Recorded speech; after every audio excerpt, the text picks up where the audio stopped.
This one is going to be a very quick no fluff video. I was asked to fix the screen where somebody had already made an attempt and made it up with something that looks like an hourglass. So I figured I would show you how I did it.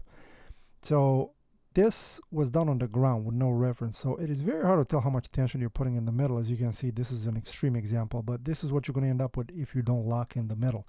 Now, the way to lock in that is to basically cut yourself a stick about 1/8 of an inch bigger than the side. Now, it seems shorter in the video, but it is because the aluminum has a twist towards the outside.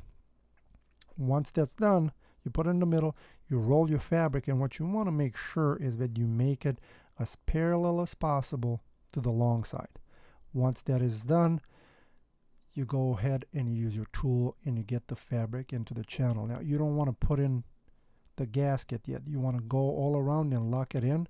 And if possible, at this point, what you're going to want to do is take the stick out and then make sure that everything is nice and straight. You know, use a straight edge, use the side of the table, whatever, but you want to make sure that it's still in good condition. If it is not, then this is the point to play with the fabric a little bit. If it's straight, then you put the stick back in there, you get the gasket in, and then you do basically the exact same thing. You check it again and everything's good.